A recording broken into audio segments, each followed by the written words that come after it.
हाय सांग माने नमस्कार जय Jagannath friends welcome back to my YouTube channel Santosh Sahu job update को आपण मानक बहुत बहुत स्वागत सांग मैंने आपण मैंने देखिपे आपण मानक ईएमआरएस तरफ आउ थे एक निजुक्ति वर्तमान रही केवल ओडिशा वर्तमान यार वैकेंसी सबु पिला आदरे आवेदन करें फ्रेंड्स यादरे आमे वर्तमान जो ऑफिशियल पीडीएफ टी आसी ए पीडीएफ रे तार एलिजिबिलिटी कौन रहिबो अदर डिटेल्स आम तार जमी एज सैलरी सबकि डिटेल्स स्टेप बाय स्टेप बर्तमान आम आलोचना करवा ये वीडियो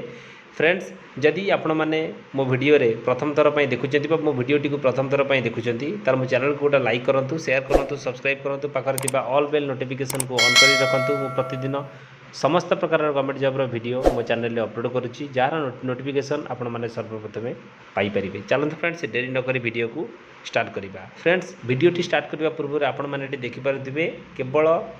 आपण ओडिशा रे आदि निजुक्ति पाइबे चाकरी आरंभ आपण मैंने 45,000 टंकार आपण मानकर सालेरी आठी आपण मानकर रहिबो केमिति कोन आपण पाइबे सबकि डिटेल्स आम स्टेप बाय स्टेप आलोचना करवा चलतु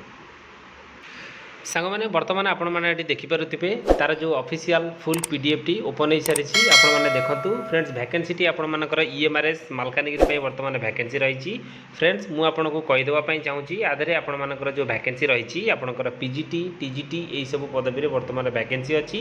पीटी वैकेंसी अच्छी फ्रेंड्स पीजीटी रे आपण मानकर जो क्वालिफिकेशन रखा जाए मास्टर डिग्री रखा जाए जदि 50% मार्क रखिक आपण मैंने पास आउट होते ताहले आपण मैंने आदि आवेदन करें कंप्यूटर प्रोफिशिएंसी आदि आपंकर मागिची आपंकर बीएड सर्टिफिकेट मागिची टीजीटी रे आपण मानकर जो क्वालिफिकेशन रखा जाए आपण मैंने देखूँ ग्रेजुएशन करेंगे 50% मार्क आपण मानकर थिबो इन कंसर्न सब्जेक्ट जो सब्जेक्ट पे बर्तमान आपण मानकर वैकेंसी आसीची एथरे भी कंप्यूटर नॉलेज आपंकर आदरे मागुची आदरे बीएड क्वालिफिकेशन भी मागुची सब सेम रही किंतु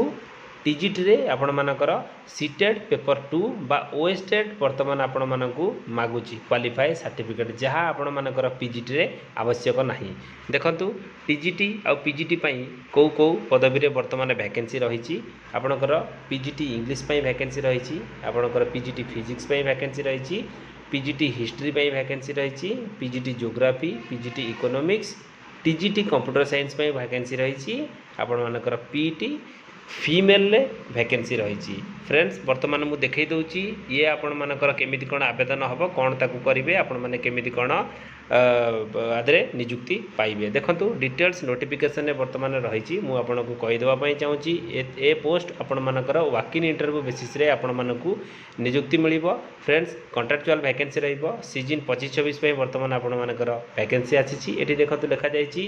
our school invited fresher application of interested and eligible candidate to appear in walk in interview to be held आपणकर जो वॉक इन इंटरव्यू डेट रखा जायछि 30/4/2025 वेडनेसडे 8टा एम रे बर्तमान आपण मानकर वॉक इन इंटरव्यू रजिस्ट्रेशन आपण मानकर रहिबो जदि आपण माने आवेदन करिथिबे एई डेट रे पहुँचबे आपण मानकर रजिस्ट्रेशन इंटरव्यू रहिबो देखंतु आवेदन केमिति कोन करिवे जदि आपण माने आदर इंटरेस्टेड अछंती आवेदन पई आपण माने देखंतु डिटेल्स लिखा जायछि एठी तांकर ए जो स्कूल एड्रेस रे रहिछि सेही एड्रेस रे ही आपण मानकू आवेदन करिबा पई पड़िबो बाय पोस्ट माध्यम रे आवेदन करि परिबे देखंतु लिखा जायछि नहले तमे जदि चाहिबो ताले बाय हैंड माने स्कूल एड्रेस रे बाय हैंड भी दे परिबो फ्रेंड्स आपणकर आवेदन प्रोसेस दुई प्रकार आपण करि परिबे बाय हैंड दे परिबे नचेते पोस्ट माध्यम रे आपणकर स्कूल एड्रेस रे ही आपण मानकू पठेबा पई पड़िबो फ्रेंड्स आपण मानकू एठी लिखा जायछि देखंतु candidate are instruct submit to the self attested xerox copy of original document on before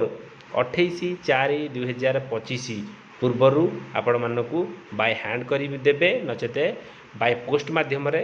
से एड्रेस रे पठेबा पई पड़िबो जदि आपण माने इंटरव्यू रे 30 तारिख रे जोग देबा पई चाहूचंती तो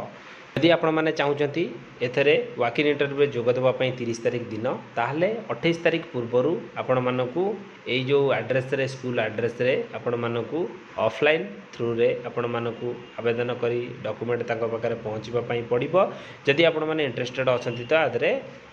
ଯୋଗଦେବାପାଇଁ ୱାକିଂ ଇଣ୍ଟରଭ୍ୟୁରେ। ଚାଲନ୍ତୁ ବାକି ଡିଟେଲ୍ସ ବର୍ତ୍ତମାନ ଆମେ ଜାଣିବା। ଆଦେହରେ ଆପଣମାନଙ୍କର ଯଦି ଆପ୍ଲିକେସନ୍ ଫର୍ମ ଆପଣମାନେ ପାଇବା ପାଇଁ ଚାହୁଁଛନ୍ତି, ଦେଖନ୍ତୁ ଅଫିସିଆଲ୍ ୱେବସାଇଟ୍ ରହିଛି, ଆପଣମାନେ ଲଗ୍ଇନ୍ କରି ଆପ୍ଲିକେସନ୍ ଫର୍ମ ପାଇପାରିବେ। ଏଠି ଆପଣଙ୍କର ଡକୁମେଣ୍ଟ ସବୁ ଆପଣମାନଙ୍କର ନେଇକି ରେଜିଷ୍ଟ୍ରେସନ୍ ପୂର୍ବରୁ ଆପଣ 30 ତାରିଖ ଦିନ ଆପଣଙ୍କର ଯେଉଁ ରେଜିଷ୍ଟ୍ରେସନ୍ ରହିବ ଆପଣମାନଙ୍କୁ ନେଇକି ପହଞ୍ଚିବା ପାଇଁ ହେବ। ଡିଟେଲ୍ସ ଏଠି ଇନଷ୍ଟ୍ରକ୍ସନ୍ ଆପଣମାନଙ୍କର ରହିଛି। ସାଲେରୀ ଆପଣମାନଙ୍କର 45,000 ଆପଣମାନଙ୍କର ରହିବ ପିଜିଟି ପାଇଁ, 42,000 ଆପଣମାନଙ୍କର ରହିବ ଟିଜିଟି ପାଇଁ। ବୟସ ସୀମା ଆପଣମାନଙ୍କର ରହିବ 21ରୁ 60 ବର୍ଷ। ଆପଣଙ୍କର ରିଟାୟାରମେଣ୍ଟ ଏଜ୍ ଲୋକମାନଙ୍କୁ ବି ଆଦେହରେ ଚାନ୍ସ ମିଳିବ। ଡ୍ୟୁଟି ଆଣ୍ଡ ରେସ୍ପନ୍ସିବିଲିଟି ଆପଣମାନଙ୍କର ରହିଛି, ଆପଣ ଡିଟେଲ୍ସ ଦେଖିଦେବେ। ଟର୍ମ ଆଣ୍ଡ କଣ୍ଡିସନ୍ ଆପଣମାନଙ୍କର ସବୁ ରହିଛି, ଆପଣମାନେ ତାକୁ ଭଲ ଭାବରେ ପଢ଼ିଦେବେ। ଏଇ ଯେଉଁ ପିଡ଼ିଏଫ୍କୁ ଭିଡ଼ିଓର ଡେସ୍କ୍ରିପସନ୍ରେ ଦେଇଦେବି, ଆପଣମାନେ ଡାଉନଲୋଡ଼୍ କରିକି ପଢ଼ିପାରିବେ। ଡକୁମେଣ୍ଟ ଏହିସବୁ ଡକୁମେଣ୍ଟ ଆପଣମାନଙ୍କର ଆବଶ୍ୟକ ପଡ଼ିବ, ଆପଣମାନେ ଦେଖିପାରୁଥିବେ। ଇମ୍ପୋର୍ଟାଣ୍ଟ ଇନଷ୍ଟ୍ରକ୍ସନ୍ ଆପଣଙ୍କ ସାମ୍ନାରେ ବର୍ତ୍ତମାନ ରହିଛି। ଆପ୍ଲିକେସନ୍ ଫର୍ମଟିକୁ ମଧ୍ୟ ଆପଣମାନେ ପିଡ଼ିଏଫ୍ରୁ ପାଇପାରିବେ। ଆପଣ ପ୍ରିଣ୍ଟ ଆଉଟ୍ ବାହାର କରିବେ, ଫିଲ୍ଅପ୍ କରିବେ, ବାଇ ହ୍ୟାଣ୍ଡ ଦେଇପାରିବେ, ନଚେତ୍ ବାଇ ପୋଷ୍ଟ ମାଧ୍ୟମରେ ବି ପଠାଇ ପାରିବେ। ଫର୍ମାଟ୍ଟି ଆପଣମାନେ ଦେଖୁଥିବେ। ଡିଟେଲ୍ସ ଆପଣମାନଙ୍କୁ ଫିଲ୍ଅପ୍ କରିବାକୁ ପଡ଼ିବ। ଏହିସବୁ ପୋଷ୍ଟରେ ଆପଣମାନଙ୍କର ଭ୍ୟାକେନ୍ସି ରହିଛି, ଡିଟେଲ୍ସ ଆପଣମାନଙ୍କର ରହିଛି, ସାଲେରୀ ମେନସନ୍ ରହିଛି। ଫ୍ରେଣ୍ଡସ୍, এই ଯେଉଁ ପିଡ଼ିଏଫ୍ରେ ଯାହା କିଛି ଇନଫର୍ମେସନ୍ ଥିଲା ମୁଁ ବର୍ତ୍ତମାନ ଆପଣଙ୍କୁ ଜଣାଇ ଦେଇଛି। ଫ୍ରେଣ୍ଡସ୍, ଯଦି ଭିଡ଼ିଓଟି ଆପଣମାନଙ୍କୁ ଭଲ ଲାଗିବ, ଭିଡ଼ିଓକୁ ଗୋଟେ ଲାଇକ୍, ସେୟାର, ସବସ୍କ୍ରାଇବ୍ ତ ନିଶ୍ଚିତ କରିବେ। ଧନ୍ୟବାଦ। ଜୟ ଜଗନ୍ନାଥ।